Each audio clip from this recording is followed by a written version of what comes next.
طب ازاي الكلام ده؟ هقول لك ازاي. حضرتك طبعا عارفين اللي هو الابلكيشن بتاع مثلا اوليكس، اللي هو اوليكس ده حضرتك بيبيعوا، يعني في شباب وفي ناس كتير جدا بتبيع حاجتهم، يعني الحاجه القديمه بتاعتهم فيه. او مثلا واحد اتزنق في قرش بيبيع حاجه، العربيات بتتباع فيه، الاجهزه المنزليه بتتباع فيه، الموبايلات بتتباع فيه، التلفزيونات بتتباع. بص هفضل اقول من هنا كل حاجه بتتباع، والكاميرات وحاجات التصوير ولعب الاطفال والكاوتشات والبرندات العالميه بتبقى كل حاجه على اوليكس.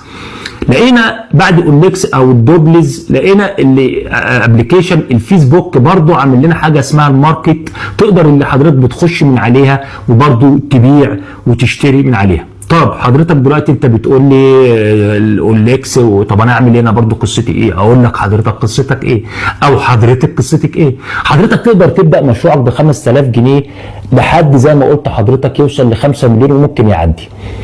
طيب ازاي حضرتك تقدر تتاجر بال 5000 جنيه دولت في اي منتج من المنتجات اللي هي مثلا ممكن تبدا في الاجهزه المنزليه، بوتاجاز، مروحه، مش عارف ايه. بتخش على اللي هو الاوليكس وبتخش تدور على الاجهزه ديت، بتشوف طبعا بتتفاوض في السعر، بتبتدي ان انت تتفاوض مع الناس، طبعا بتجيب اقل سعر.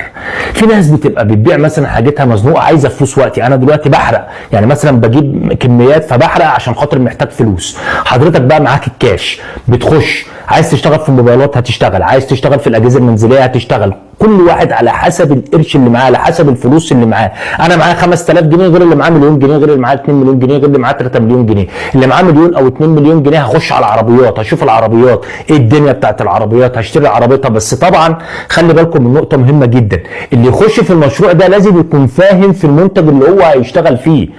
مش هخش وخلاص واخسر فلوسي، لا، انا راجل هخش على اوليكس او هخش على الماركت بتاع الفيسبوك او اي ابلكيشن تاني بيبيع حاجات مستعمله، هبتدي اللي انا هشوف. في عندك ابلكيشن، هتلاقي في ابلكيشنات كتيره جدا، تمام. هتخش طبعا هتشوف العربيات، لازم تكون بتفهم في العربيات، ولازم تجيب احسن سعر عشان تعرف ان انت تبيع باحسن سعر.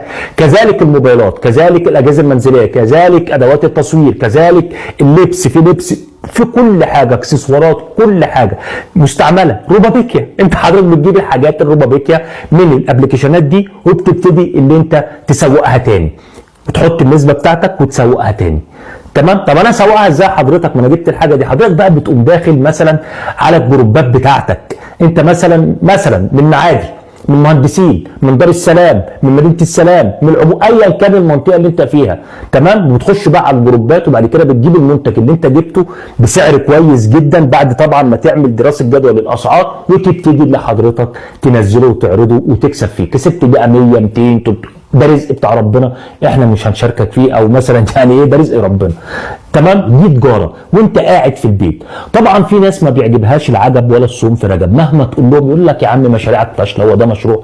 طب ما حضرتك ما ده مشروع اهو، تقدر تشتغله. بتشتري منتجات من ناس وبايه كمان بدون وسيط، وبعد كده بتحط نسبه الربح بتاعك وبتشتغل اهو. طبعا المره الجايه هكلمكم بقى على المنتجات الجديده، ازاي اللي انت من ابلكيشن علي بابا معروف جدا بتجيب منه، وازاي اللي انت تسوق له ويطلع لك النسبه بتاعتك وانت قاعد زي الباشا. طبعا الجزء الثاني هتكلم فيه عن الموضوع ده. لكن يا جماعه في موضوع برضه شاغلني جدا بالنسبه للشباب اللي بتنتحر، والشباب يعني مش عارف، انا برشامه الغله دي اللي قلبت الدنيا، ويعني الشباب كتير بيضيع. والحكومه يا ريت اللي هي برضه يعني نداء عاجل الى الحكومه والى وزاره الصحه ووزاره الشباب والرياضه والوزاره، يعني كل الوزارات يا ريت تجتمع وتشوف حل لموضوع الشباب اللي بتموت دي. الشباب غلابه، ويا ريت الحكومه يعني تشوف حل للموضوع دوت، تمام. وبالنسبه بقى للشباب، يعني حضرتك دلوقتي انت يعني بتنتحر ليه؟ ما انت حضرتك دلوقتي انت في امتحان، انت حضرتك ما تعرفش ان الدنيا دي دار امتحان. طب انت مش مؤمن بقضاء الله ولا لا؟ انت مسلم ولا لا؟ طب مسيحي ولا لا؟ ايا كان دينك، هل دينك بيقول لك ان انت تنتحر؟